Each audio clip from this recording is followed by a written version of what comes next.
इतना काफी है। इतना काफी है। इतना काफी है। इतना काफी है। इतना काफी है। इतना काफी है। इतना काफी है। इतना काफी है। हाँ, इतना काफी है, क्योंकि जॉय ई बाइक चले 17 में 100।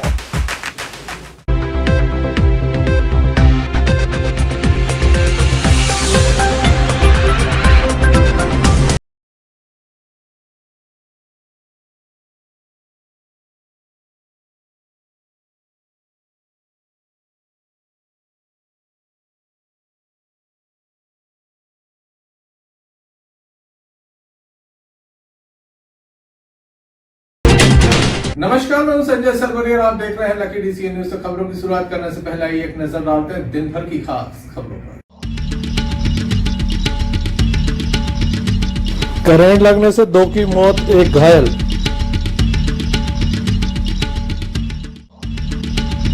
शमशान तक जाने का कठिन है डगर।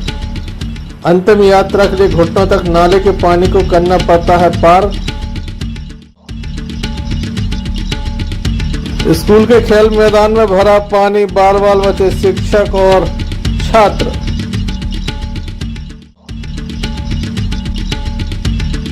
चार घंटे में भी नहीं पहुंची 108 एम्बुलेंस, मरीज के परिजन होते रहे परेशान।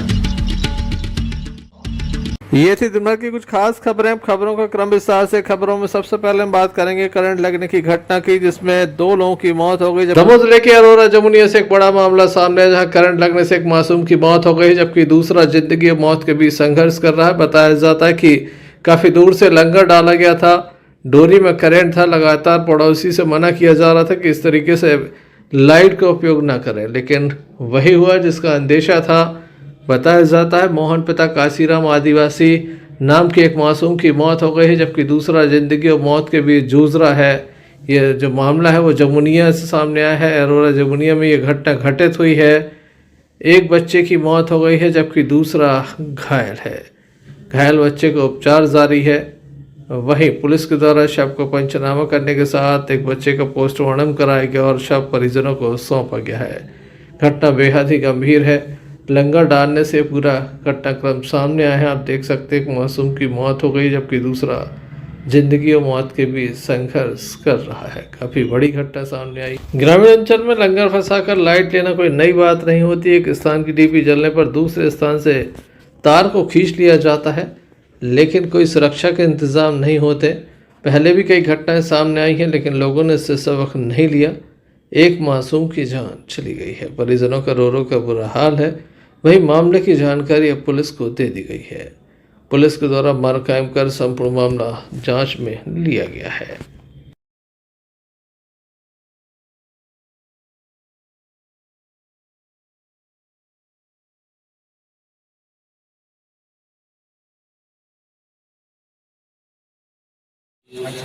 क्या नाम है आपका? काशीराम। क्या हो गया? करंट लग गया। कौन कौन हो? 2 जन ऑर्डर। कितने साल के बच्चे हो? 8 साल। और ये कौन? 7। क्या है उसको? ठीक है? नहीं, ये बच्चा नहीं है। और दूसरा ठीक। क्या कर रहे थे ये तो? ये मतलब ये वहाँ पर एक यादव की डोरी करी है ना, मतलब खेत से बहुत लंबी डोरी करी है ना। उन्हें 1-2 बार हमने रोकी है ना, भैया जाओ ऊँची डोरी कर लेना यार। तो उन्होंने ऊँची डोरी करी ना। अब बाल बच्चे यहाँ पे खेल में खाद में गए तो उन्हें करंट लग गया। पिताजी आपने नहीं किया? मतलब हम पिताजी हैं। क्या नाम? काशीराम। कहाँ से आए हो? अरोरा जमुनी में। थाना कौन से लगा? अरोरा के कहा था। थाना कौन से लगा? थाना बांधकपुर। कब की घटना है? 8 बजे। तो सीधे यहीं लाए कि कहीं और लगा? नहीं, सीधे यहाँ ही लाए। तो हमने कि जब अपन वहाँ दिखाने में तो अपन सीधे देते। Sanjay Sarwaria, Lucky DCN News, Damoh. दूसरा मामला जमुनिया माल से सामने आया, जहां पर बताया जाता है कि करंट लगने से एक युवक की मौत हो गई है। 20 वर्षीय युवक की मौत हुई है। बताया जाता है वह अपने घर पर बल्ब लगा रहा था, तभी उसे करंट लग गया। भारत पिता मोहन आदिवासी की ये मौत हुई है। काफ़ी बड़ी घटना सामने आई है। पुलिस के द्वारा मर कायम कर संपूर्ण मामला जांच में लिया गया है। युवक को करंट लगने के बाद जिला अस्पताल लाया गया था इलाज के लिए, लेकिन डॉक्टरों के द्वारा उसे मृत घोषित किया गया। घटनाक्रम के संबंध में परिवार के लोगों के द्वारा पिता मुंह का करेंगे, उनका क्या नाम? भाई, छोटे भाई, क्या नाम उनका? पिताजी का क्या नाम उनके? मोहन सिंह, मोहन क्या कर रहे थे जी? बोला लगा रहे थे फिर डोरी मोरी माने करंट लग फिर कहाँ ले गए आप? पत्थर गया पथरिया क्या बोला? पत्थर गया बाटल चढ़ाएंगे और उन्होंने लिख दे कि गया दम गया दमूरी फरका दो दमूरी दमों में मृत्यु से हो गए थे। फिर इतने आए सुनने बताई कि आपको कौन कहला है? भाई भाई जी कहाँ की घटना है? जमुनिया फाटक जमुनिया माल थाना कौन से लगा था? पत्थर गया। पुलिस के द्वारा मार कायम कर संपूर्ण मामला जांच में लिया गया है। मामले की जांच जारी है। बारिश के दिनों में करंट लगने से अब तक कई लोगों की मौत हुई है। आज भी 2 लोगों की मौत हुई है, जबकि एक अभी जिंदगी और मौत के बीच संघर्ष कर रहा है। जरूरी होगा कि लोग सावधानी रखें। Sanjay Sarwaria, Lucky DCN News, Damoh. Hata के नंबरवंडा से काफ़ी बड़ी घटना सामने आई, जहां पर छात्र और शिक्षक बहने लगे। अन्य शिक्षक और छात्रों के द्वारा उन्हें पकड़ा गया, किसी तरह से सुरक्षित बाहर निकाला गया। मामला कहीं और का नहीं था, बल्कि शासकीय शाला का था। शाला में जो खेल मैदान था वह तालाब में तब्दील हो गया है। पानी इतना अधिक है, बहाव इतना अधिक है कि उसमें छात्र शिक्षक बहने लगे हैं। अन्य छात्रों के द्वारा, अन्य शिक्षकों के द्वारा किसी तरह से छात्रों शिक्षकों की जान बचाई गई, उन्हें सुरक्षित निकाला गया। आप तस्वीरों में देख सकते हैं, हटा के नंबरवंडा की ये तस्वीरें हैं। बारिश के चलते जो शाला है वह तालाब में तब्दील हो गई है। यहाँ आने वाले स्टूडेंट और टीचर्स को काफ़ी परेशानी हो रही है। आप देख सकते हैं क्या हाल हुआ है। बारिश का मौसम प्रारंभिक चरण में है और तस्वीरें काफ़ी गंभीर सामने आ रही हैं। शाला पहुंचते हैं छात्र और शिक्षक, लेकिन वह बहने लगते हैं, क्योंकि शाला का जो खेल मैदान है उसमें पानी निकासी के प्रबंध नहीं थे। खेल मैदान तालाब में तब्दील हो गया है, जिसके चलते जल भराव की स्थिति है। जल भराव इतना अधिक है जिसमें काफ़ी तेज बहाव भी है, जिसके चलते छात्र और शिक्षक बहने लगे। तस्वीरें झूठ नहीं बोलती। लगातार सोशल मीडिया पर ये वीडियो वायरल हो रहे हैं।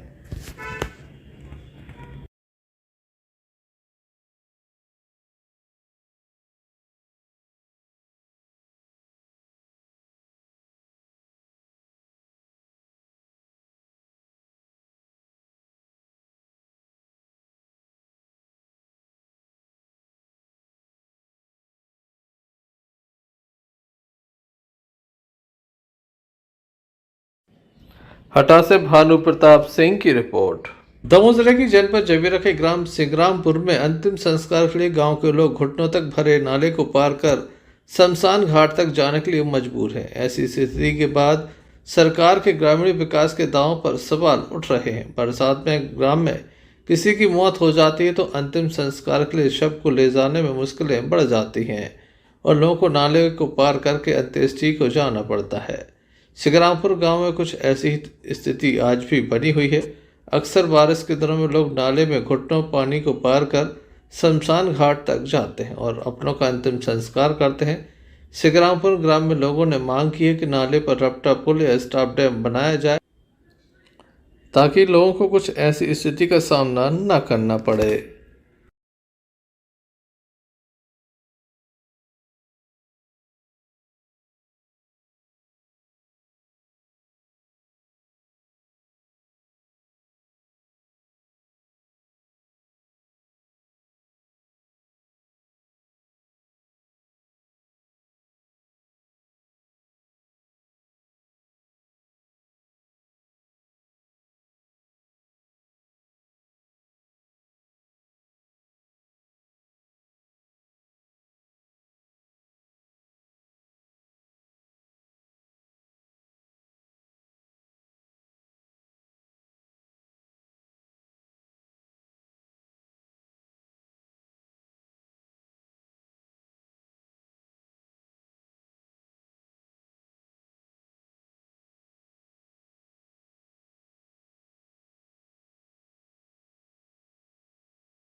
आज बड़ी दुख का विषय है कि हमारे शमशान घाट में आने के लिए नाले को पार करना, कमरन पानी से आना पड़ता है। बरसात में कभी कभी बहुत दिक्कत होती है अंतिम संस्कार के लिए, तो आने में बहुत कठिनाई होती है। इसलिए ग्रामवासी मांग करते हैं कि यहाँ नाला जो है उसके ऊपर स्टाफ डैम कम पुल बनाया जाए, क्योंकि बरसात में अंत्येष्टि के लिए अधिक परेशानी ना हो, कम से कम आदमी के समय पर अंत्येष्टि हो जाए।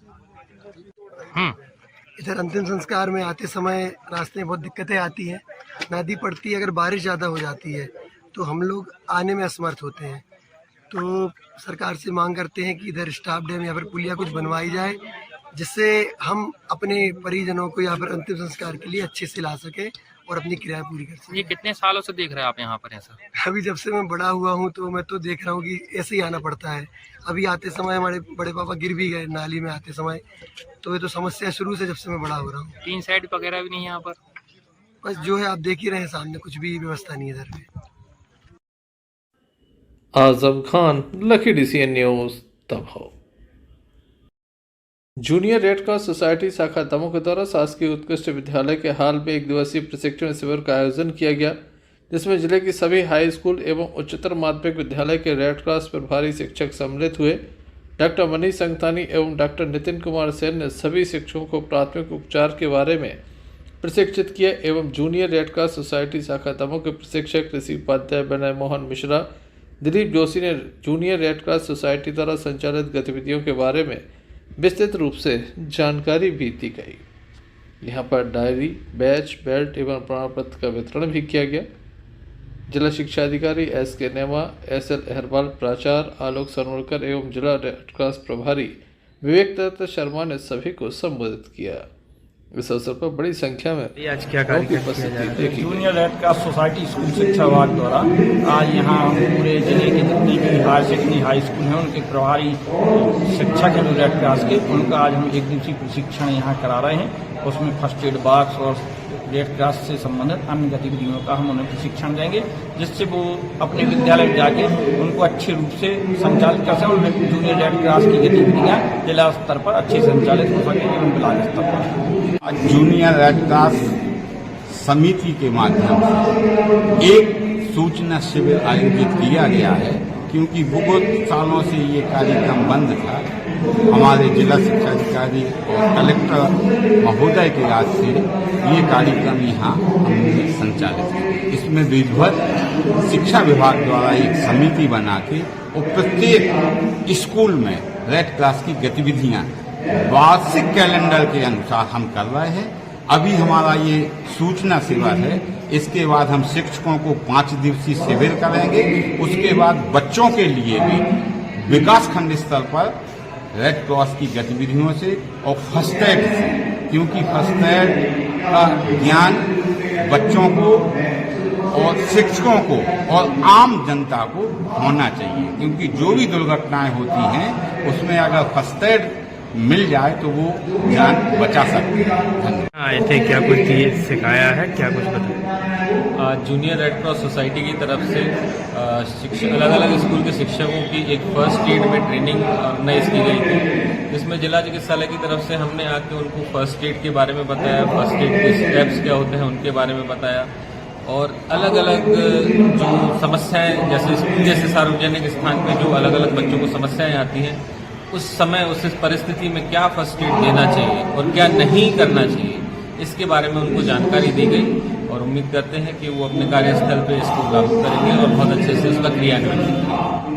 Sanjay Sarwaria, Lucky DCN News. देश के आकांक्षी जिलों में दमोह जिला भी शामिल है। आज दमोह में संपूर्णता अभियान चलाया गया। दमोह के मानस भवन में एक विशेष सम्मेलन का आयोजन किया गया, जिसमें दमोह विधायक जयंत मलैया, प्रभारी कलेक्टर जिला पंचायत CO अर्पित वर्मा, जिला अध्यक्ष प्रीतम सिंह लोधी, नीति आयोग भारत सरकार, सीमा एंटेले राज्य मंत्री नितेंद्र सिंह, SDM RL बागरी और मंच के सामने काफ़ी बड़ी संख्या में अधिकारी कर्मचारी मौजूद थे। इस अवसर पर उपस्थित अतिथियों के द्वारा अपनी बात रखी गई। जिले को एक अच्छा मार्गदर्शन, एक अच्छी राह पे ले जाएंगे जो भी सरकार की स्कीम्स हैं उनमें किसी भी स्कीम में 100% सैचुरेशन करना अपने आप में एक अच्छी बात होती है। जैसा कि अभी चौबे जी बता रहे थे कि जिला पंचायत को 6वां स्थान मिला है मध्य प्रदेश में, तो इसीलिए मिला है कि हम लोगों ने सारी स्कीम्स पे अच्छा काम किया। हम लोगों ने किसी एक चीज को नहीं पकड़ा कि हम लोग एक काम करते हैं और उसको हम लोगों ने सभी स्कीम्स पे अच्छा काम किया। इसी तरीके से हम लोगों ने डिसाइड किया कि स्वास्थ्य, शिक्षा, कृषि, टीकाकरण, इन सब क्षेत्रों में हम लोग 100% काम करेंगे और ये इंश्योर करेंगे कि अगले 3 महीने में दमोह जिला अपने सभी टारगेट्स पूर्ण करेंगे। धन्यवाद। नीति आयोग, भारत सरकार और आर्थिकी सांख्यिकी विभाग मध्य प्रदेश शासन के निर्देशानुसार 1 जुलाई से लेकर, जैसे अर्पित जी ने बताया, 30 सितंबर तक 3 माह तक संपूर्ण अभियान चलाया जाएगा। इसकी आज हमारे दमोह जिले से आज से हम इसको प्रारंभ कर रहे हैं। यह हमारा जिला जो है संपूर्ण अभियान का उद्देश्य आकांक्षी जिले और हमारा जो ब्लॉक है आकांक्षी ब्लॉक का टुकड़ा, इसमें जो चिन्हित इंडिकेटर्स हैं, चाहे वो हमारा स्वास्थ्य का मामला हो, पोषण का मामला हो, कृषि का मामला हो, सामाजिक विकास का मामला हो या शिक्षा का मामला हो, इसमें हम सारे इंडिकेटर कैसे जल्दी से जल्दी इनको ले सकते हैं, जिससे हमारा जिला भी दूसरों की तरह और तरक्की कर सके। मेरी बहुत बहुत हार्दिक शुभकामनाएं। माननीय अभय वर्मा जी के मार्गदर्शन में एक तेजी से काम चलेगा। नीति आयोग से जो अधिकारी आई हुई है, मैं दमोह के सभी लोगों को उसे उनका बहुत बहुत हृदय से धन्यवाद देता हूँ और आशा करता हूँ कि जिस काम के लिए आप आई हैं तय कार्य हम लोग सब मिलकर अच्छे से पूरा करेंगे। बहुत बहुत धन्यवाद। Sanjay Sarwaria, Lucky DCN news, Damoh. सावधान, भारत भर में हथौड़ा स्वामी का कहर। क्या 10,000वीं गाड़ी तोड़ने का रिकॉर्ड पूरा कर पाएगा हथौड़ा स्वामी?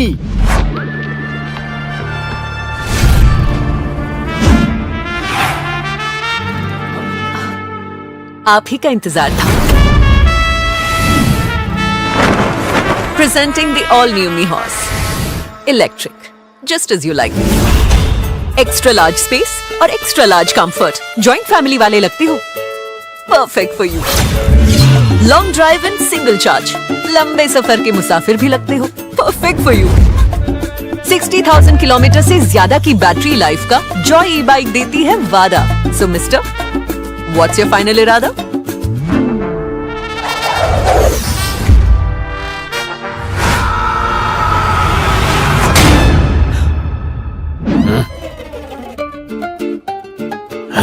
मैं बोलने ही वाली थी कि ये अनब्रेकेबल बॉडी जैसे हमारी जोड़ी। इंडिया का सबसे मजबूत electric scooter, the all new me horse.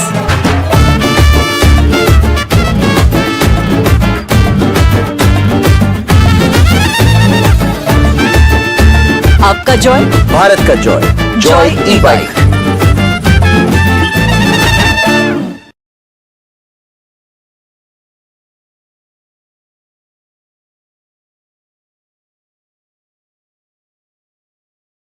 Damoh जिले के पथरिया सामुदायिक स्वास्थ्य केंद्र में भर्ती एक हार्ट पेशेंट को महज 30 किलोमीटर जिला अस्पताल पहुंचने के लिए समय पर 108 वाहन नहीं मिला। शुक्रवार सुबह 5:30 पर मरीज की पत्नी ने 108 पर कॉल किया और 8:30 यानी 3 घंटे के बाद गड़ाकोटा से एम्बुलेंस आई, लेकिन उसका पहिया पंचर था। जब सागर डीएम से इस मामले की बात की गई तो उन्होंने कहा कि 10 मिनट में दूसरी गाड़ी पहुंच जाएगी, लेकिन सुबह 10 बजे तक भी दूसरी एम्बुलेंस नहीं पहुंची। आपको बता दें कि यह पूरी समस्या इसलिए हुई क्योंकि दमोह जिले में संचालित 108 एम्बुलेंस किसी दूसरे कॉल पर व्यस्त होने के कारण मौजूद नहीं थी। मरीज के परिजनों को काफ़ी परेशानियों का सामना करना पड़ा। उन्हें यह सेवा एक मजाक के रूप में लगी क्योंकि उनके पेशेंट को हार्ट की बीमारी है। हार्ट के पेशेंट को 3 घंटे तक इंतज़ार कराना किसी खतरे से कम नहीं है। क्या कहते हैं पीड़ित परिवार के सदस्य, आइए आपको सुनाते हैं। हॉस्पिटल मीडिया भी आ गए हैं, मीडिया वाले भी आ गए हैं, तो बाइट दे रहे हैं, बात कर लीजिए आप इसलिए। सर नमस्ते सर, गगन से बात कर रहे थे सर। बताइए सर, गाड़ी उपलब्ध कब तक हो पाएगी सर? मरीज कल रात से परेशान है सर। गाड़ी पहुंचने वाली है सर, गाड़ी पंचर खड़ी है सर, 1 घंटा पहले कॉल किया था सर। दूसरी गाड़ी पहुंचने वाली है। दूसरी गाड़ी कितनी देर पे आ पाएगी सर? पहुंचने वाली है, पहुंचने वाली है 5-10 मिनट में आ जाएगी सर। हाँ फॉलो लेके बता रहे हैं। बिल्कुल सर। इसमें मेरी गाड़ी पंचर थी, गड़ाकोटा में था, पंचर सुधरवाया और टाइम बताया था लगभग हम लोगों ने आधे घंटे, तो लगभग इसी टाइम में गाड़ी आ चुकी थी। यहाँ आई गाड़ी फिर पंचर, रात से गाड़ी मतलब कल सुबह से गाड़ी पंचर पे पंचर होती जा रही है। रात में भी एक केस मिला हुआ था गड़ाकोटा से सागर के लिए रेफर, ठीक है, तो वो उसमें गाड़ी चलने की स्थिति में अभी भी नहीं है, वो पिछली रात में भी नहीं थी। तो हमारे सागर जिलाधिकारी रविंद्र खरे, तो उनने मेरा मेल भी कर दिया, बोल रहे हैं तुम भोपाल जाओगे। तो इसमें मैं ये चाह रहा हूँ कि मुझे ये बताइए कि मेरी क्या गलती है। गाड़ी करीब 65 से 70 हज़ार किलोमीटर चल चुके हैं। गाड़ी के टायर खराब है, आपने उनके लिए जानकारी दी, तो अभी मरीज का क्या होगा? इसके लिए कौन लेके जाएगा? अब ये जिलाधिकारी बताएंगे। उनके द्वारा क्या व्यवस्था की गई रविंद्र खरे जी के द्वारा? जो मैं तो रिलीवर हूँ गड़ाकोटा में, गुरुवार को मैं आता हूँ सिर्फ रिलीव करने, लड़कों को छुट्टी देने। तो उन्होंने फिक्स पायलट है जो यहाँ पे ड्यूटी करते हैं, उनने बताया है करीब 1 महीने पहले, 15 दिन पहले बता दिया था कि सर टायर नहीं है गाड़ी में, लेकिन उसके बाद भी टायर नहीं मिल रहे हैं, तो बगैर टायर की गाड़ी चली। अब जैसे मैंने रात में केस लेने से मना किया तो मेरा मेल हो गया, इसमें मेरी क्या गलती मुझे? अब आप यहाँ गाड़ी ले आए हैं और पंचर है गाड़ी, अब यहाँ से मरीज को कैसे भिजवा रहे हैं आप? अब ये जिलाधिकारी, क्या डीएम साहब के लिए इस चीज़ की जानकारी है? बिल्कुल है। उनका क्या कहना है? उनका कहना देखते दूसरी गाड़ी बुलवा रहे हैं, तो दूसरी गाड़ी ने बताया कि 1 घंटे में आ रही है। क्या नाम है, कहाँ से है? मैं पायलट अभयराज सागर से हूँ और मेरा गाड़ी नंबर है 39। मरीज को घबराहट बेचैनी हो रही है, एम्बुलेंस नहीं आ रही है, 3 घंटे से वेट कर रहे हैं। अभी एक गाड़ी बाहर खड़ी है, वो बोल रहे हैं कि पंचर है, उसके बाद कह रहे हैं 1-2 घंटे का, फिर वेट करो उसके बाद आएगी। अब यहाँ कब से भर्ती हैं और क्या समस्या थी? रात 12 बजे से परेशान है यहाँ। क्या समस्या थी? घबराहट बेचैनी, कमजोरी। क्या नाम है, कहाँ के? इंद्राज ठाकुर, पथरिया, वार्ड नंबर 7। आपका क्या नाम? सीमा ठाकुर।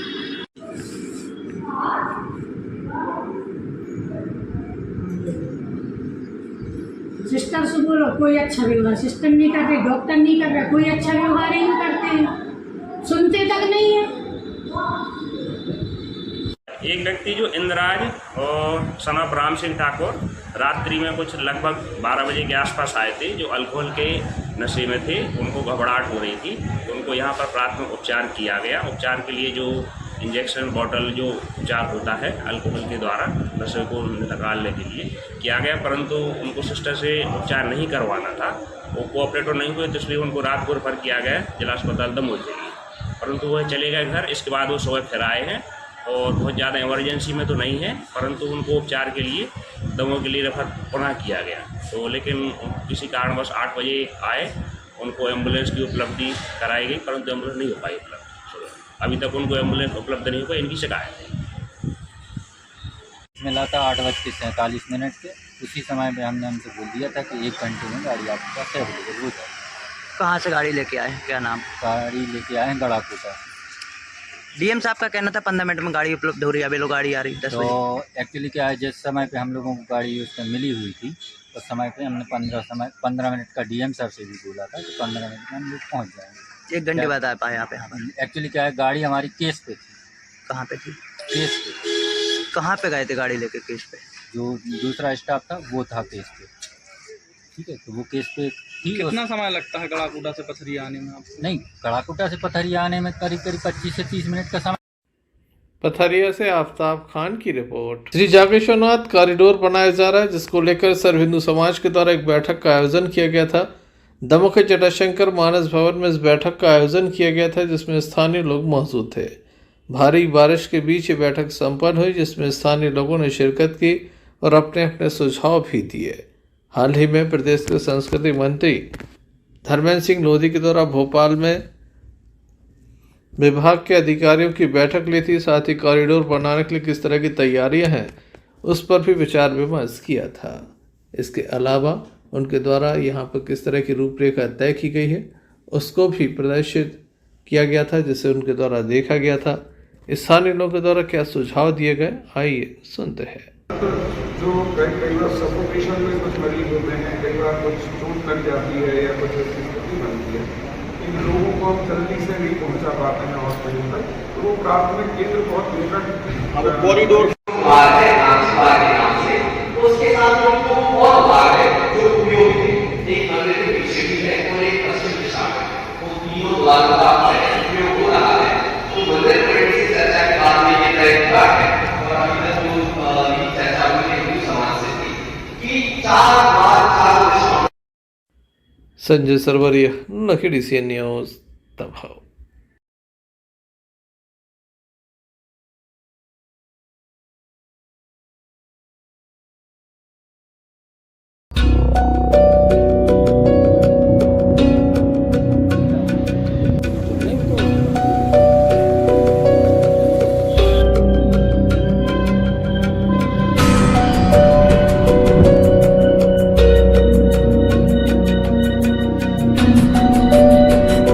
जिला प्रशासन द्वारा पुरानी कलेक्ट्रेट परिसर से हटाए गए अतिक्रमण के स्थान को एकदम क्लीन कर अब वहां दमोह तहसीलदार के नेतृत्व में प्रशासन द्वारा नाप किया गया और अब नए सिरे से प्रशासन खुद जनता का ध्यान रखते हुए सभी स्टाम्प विक्रेताओं को बराबर एक साइज की दुकानें अलॉट करेगा।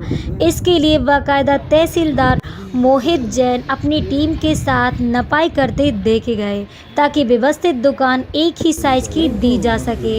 इस बीच कुछ लोगों द्वारा पेंशनर की दुकानों की भी बात कही गई कि पेंशनर नहीं रहते, अन्य लोग कब्जा किए हुए हैं, उन्हें भी हटाया जाए। तो तहसीलदार ने कहा कि जांच कराएंगे। शहनाज खान के साथ Imtiaz Chishti, Lucky DCN news, Damoh.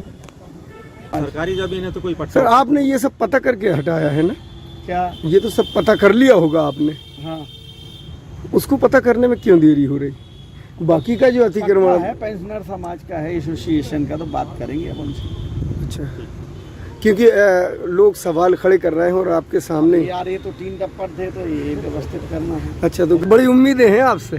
परीक्षण कराएंगे, हटेगा भी ये नहीं कह सकते। परीक्षण अब देखें तो पहले दस्तावेज क्या आवंटित है कि क्या है, किन शर्तों पे पेंशन तो अब कोई बाहर रहा नहीं। अब एक बार हमको उनसे पेंशन ऑफिसर से इस विषय में बात करना पड़ेगी। वकील साहब, जो अभी आपने सवाल खड़े किए, तहसीलदार साहब ने जो किया है वो कलेक्टर साहब के निर्देश में बहुत अच्छा काम किया है, लेकिन निश्चित रूप से मैं अधिवक्ता हूँ, वहाँ पे हमारे बहुत सारे भाइयों के ठपरे लगे हुए थे, टाइपिंग हो रही थी। हमारा आज 3 दिन से बहुत काम सफ़र हो रहा है। सफ़र इसलिए हो रहा है क्योंकि हम टाइपिंग का हमारा जो डाटा था सब खत्म।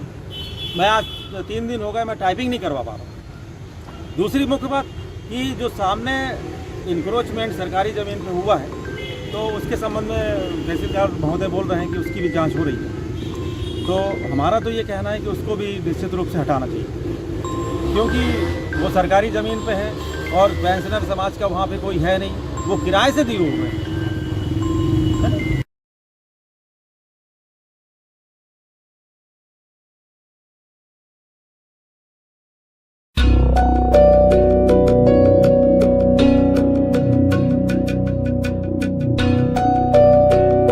मुहर्रम पर्व के चलते मुस्लिम समाज के लोगों ने दमोह कलेक्टर से मुलाकात कर मुस्लिम बहुल्य क्षेत्र में बारिश के चलते फैली गंदगी और जगह जगह जल भराव की स्थिति से अवगत कराया और नूरीनगर विकास समिति द्वारा एक ज्ञापन कलेक्टर के नाम सौंपा, जिसमें मांग की गई है कि मुहर्रम का पर्व 2 दिन बाद शुरू होने वाला है, जिसके चलते बाढ़ की समस्याओं से बाढ़वासियों को छुटकारा मिले। इस पर कलेक्टर ने भी आश्वासन दिया। इस अवसर पर समिति के सरपरस्त अनीस खान, रिटायर पुलिसकर्मी, अध्यक्ष अलीम ठेकेदार, उपाध्यक्ष शमीम कुरैशी, सचिव शेख इब्राहिम सहारा और समिति के खजांची शमीम खान रूपाली उपस्थित रहे। बजरिया 8 नूरीनगर के हालात बद से बदतर है, ना कोई सड़कें बनी हैं और ना ही बारिश के पानी की कोई निकासी है। अब देखना होगा बाढ़वासियों के साथ कितना और कब तक न्याय हो पाता। शहनाज खान के साथ Imtiaz Chishti, Lucky DCN news, Damoh. Noori Nagar में बुनियादी जो समस्याएं हैं, नाली, रोड और जगह जगह पानी का भराव, बिजली के लिए लाइट लगना, ये मूल समस्याएं हैं और इस पर बरसों से कोई कार्रवाई नहीं हो रही है।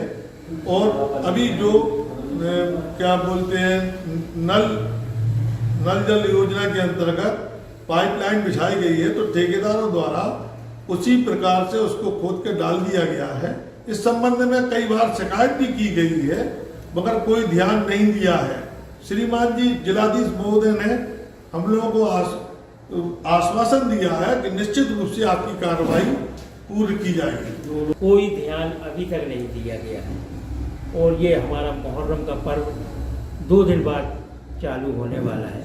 ना रोडें बनी हुई है, नालियाँ सफाई, गड्ढे हैं और जो विद्युत लाइन है वो घरों के ऊपर से निकली हुई है, उसमें कुछ हादसे भी हो चुके हैं। इसके लिए कलेक्टर महोदय से भी मुलाकात हुई? हाँ, इसके लिए हम लोग पहले तो नगर पालिका गए, वहाँ आवेदन दिया, उसके बाद में हम लोग सभी मिलके कलेक्ट्रेट पहुँचे। कलेक्ट्रेट साहब से हम लोगों ने रूबरू मुलाकात की और उनको इस बारे में बताया, तो उनने बहुत ही अच्छे तरीके से आश्वासन दिया है। बच्चे स्कूल जाने में परेशान होते हैं, हम लोगों को भी काम से निकलना होता है तो गाड़ियाँ स्लिप करती हैं, तो कम से कम अभी मुहर्रम के त्यौहार के मद्देनज़र रखते हुए हम लोग गए थे माननीय कलेक्टर साहब के सामने।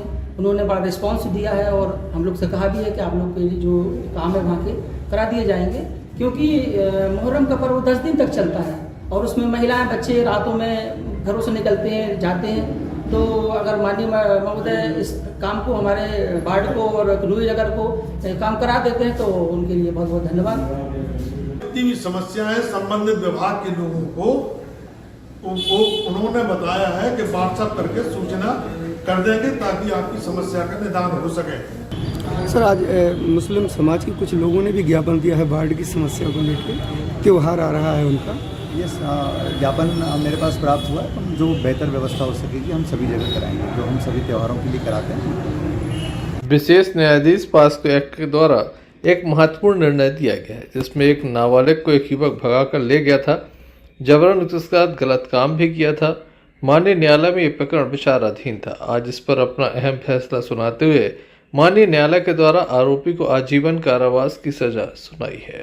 खास बात यह है कि इसमें डीएनए रिपोर्ट जो थी वो नेगेटिव आई थी, बावजूद इसके किस तरह से पैरवी की गई ताकि आरोपी को सजा मिल सके, आइए जानते हैं। आज जिला न्यायालय दमोह से पाक्सो एक्ट की विशेष न्यायाधीश के न्यायालय से थाना तारादेही के अपराध में आरोपी अभिषेक रेकवार को धारा 376, 303/5 पाक्सो और SC धाराओं में आजीवन कारावास के रूप में दंडित किया है। प्रकरण के प्रभारी ADPO श्री हेमंत पांडे द्वारा किए गए हैं। विशेष रूप से प्रकरण में अभियोजन के सहयोग के रूप में हमारे अधिवक्ता साथी पंकज खरे द्वारा सहयोग किया गया है। विशेष बात ये रही प्रकरण में कि DNA रिपोर्ट नेगेटिव होने के बाद में इस प्रकरण में अभियोजन को यह सफलता प्राप्त हुई है और इस संबंध में प्रकरण के संबंध में विस्तार से हमारे प्रकरण के जो पैरवी करता है अधिकारी वो आपको बताएंगे। ये कोर्ट थी, क्या मामला था? कोर्ट विशेष न्यायाधीश पॉक्सो एक्ट के न्यायालय से आज दिनांक को तारादेही थाना से संबंधित अंतर्गत मामला था। इस मामले में अभिषेक आरोपी रेकवार जो कि दिनांक 30/7/2022 को बालिका को बहला फुसलाकर अपनी मोटरसाइकिल से बैठा कर ले गया था। उसी दौरान जब वो ले जा रहा था तो उस संबंध में घटना पर साक्षी जो थे, पड़ोसी साक्षी थे, उन्होंने घटना के संबंध में देखा था और उस संबंध में उसकी जानकारी उनके पिता को दी थी। जब पिता को जानकारी प्राप्त हुई तो पिता द्वारा जाकर उसका पतासाजी किया गया, आसपास ढूंढा गया, परंतु वो बालिका आरोपी के साथ भाग चुकी थी, नहीं मिली थी। फिर इसके दौरान बालिका के पिता के द्वारा रिपोर्ट लेकर कराई गई थी। रिपोर्ट लेकर कराए जाने के साथ साथ बालिका नाबालिग थी। तब मामला पंजीबद्ध हुआ थाना तारादेही में और पंजीबद्ध होने के पश्चात धारा 363, 366A, 376, पॉक्सो अधिनियम की धारा 5L/6, 3/4 और अनुसूचित जनजाति जो कि उससे अंतर्गत तो महिला आती थी बालिका, उस धारा का इजाफा किया गया। विवेचना के दौरान सारे करेक्शन किए गए। सारे करेक्शन होने के पश्चात जब बालिका दस्तयाब हुई तो उसका मेडिकल परीक्षण हुआ। मेडिकल परीक्षण होने के पश्चात जो भी संपत्ति जब्त की गई थी उसका FSL ड्राफ्ट बनाकर भेजा गया था। उसकी रिपोर्ट भी प्राप्त हुई, तो जो रिपोर्ट प्राप्त हुई थी वो पॉजिटिव नहीं थी, ऋणात्मक आई थी। माननीय न्यायालय के समक्ष चालान प्रस्तुत किया गया। प्रस्तुत होने बाद विचारण के दौरान मामले में विचारण दौरान आई साक्ष्य के अनुसार माननीय न्यायालय द्वारा धारा 363 में 3 वर्ष जुर्माने से, 366 में 7 वर्ष जुर्माने से, 376 में 11 वर्ष जुर्माने से, पॉक्सो एक्ट की धारा में 20 वर्ष एवं जुर्माने से दंडित किया गया। यहाँ सबसे अच्छी बात यह है कि ST/SC जो सेक्शन लगाए गए थे उस धारा के अंतर्गत जो महिला आती है उसमें माननीय न्यायालय ने आजीवन कारावास से आरोपी को दंडित किया। इसलिए माननीय न्यायालय का हम सदा दिल से स्वागत करते हैं और आगे हमारे मीडिया प्रभारी सतीश कपस्या जी उनका आभार भी व्यक्त करना चाहेंगे। जी, आज माननीय विशेष न्यायाधीश पॉक्सो एक्ट द्वारा जो निर्णय सुनाया गया है वह स्वागत योग्य है। और इस तरह से यदि संपूर्ण धाराओं में और जो भी आरोपी के विरुद्ध में धाराएं आरोपित की गई थी, इसमें सजा होना एक अभियोजन की एक सफलता है। इसमें हमारे माननीय DPO महोदय कैलाश चंद्र पटेल साहब के मार्गदर्शन में श्री हेमंत पांडे द्वारा पैरवी की गई, जिसमें विशेष सहयोग श्री पंकज खरे अधिवक्ता एवं राजेंद्र स्वामी अधिवक्ता का रहा है। और इससे सबसे अच्छी सीख एक समाज में एक संदेश जाएगा कि इस तरह के बालिकाओं के विरुद्ध जो अपराध किए जा रहे हैं उसमें जरूर लगाम लगेगी। जो भी आरोपी इस तरह का कृत्य करने की ओर अग्रसर होगा उसके लिए एक जरूर सबक होगा। इस तरह का एक निर्णय आज माननीय न्यायालय द्वारा पारित किया गया है। धन्यवाद। कि न्याय मिले, भले ही वो अपराध हुआ हो लेकिन न्याय मिले। लेकिन मैं इस प्रकरण में इसलिए बोल रहा हूँ क्योंकि इसमें न्याय मिला। महिलाओं और बालिकाओं के प्रति जो अत्याचार हो रहे हैं, जो लड़के भगा के ले जाते हैं और उनको छोड़ देते हैं, तो निश्चित रूप से उनको सजा मिलना चाहिए। तो एक अच्छा मैसेज है। और ये पूछने के बाद इसमें सबसे बड़ी बात ये आई थी, मैंने उन साक्षियों को समझाया, बालिका को भी बताया कि साहब मतलब आपको जो भी बोलना है बिल्कुल निर्भीक होकर बोलना है। इसमें मुख्य बात ये थी कि DNA जो था वो अभियुक्त के पक्ष में था। दूसरा मुख्य बात, सजा देना इसलिए उचित हुआ क्योंकि एक आई विटनेस था। जब उसको भगा के वो लड़की को ले जा रहा था तो प्रश्न बचाव की ओर से ये किया गया कि साहब तुम कूदी क्यों नहीं, तुम चिल्लाई क्यों नहीं, तुम कूद कर अपना बचाव कर सकती थी। तो उसने ये बताया कि वो धमकी दे रहा था कि हम गोली मार देंगे। और दूसरी बात, जो आई विटनेस था उसने स्पष्ट बताया कि मैंने देखा कि वो लड़की को भगा के ले जा रहा था। तो इस तरह से जो भी न्याय हुआ है वो बिल्कुल न्याय संगत है। Sanjay Sarwaria, Lucky DCN News. अंत में एक नजर मुख्य समाचारों पर फिर से। करंट लगने से 2 की मौत, 1 घायल।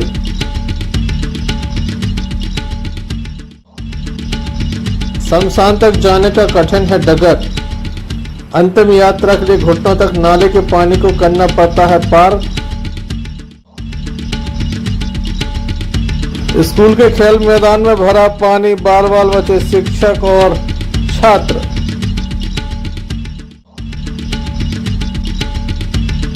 चार घंटे में भी नहीं पहुंची 108 एम्बुलेंस, मरीज के परिजन होते रहे परेशान। ये थे अभी तक की कुछ खास खबरें न्यूज बुलेटिन लेकर हम पुनः हाजिर होंगे। तब तक के लिए दीजिए हमें इजाजत।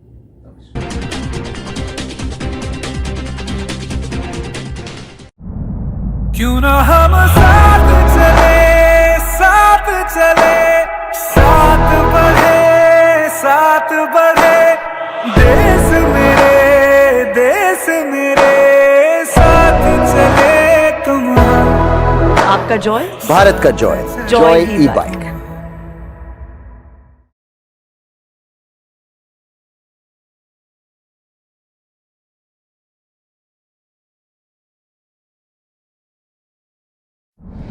भारत ले रहा है इलेक्ट्रिक अंगड़ाई और इसमें हम सफर है आपका अपना कोई।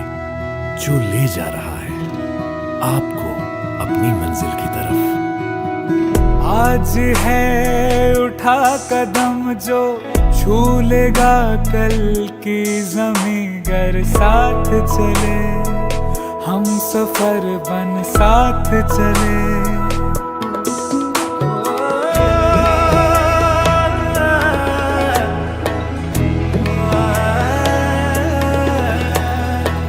एक दूजे के सफर को अपना ही सपना समझ कर साथ चले हम सफर बन साथ चले।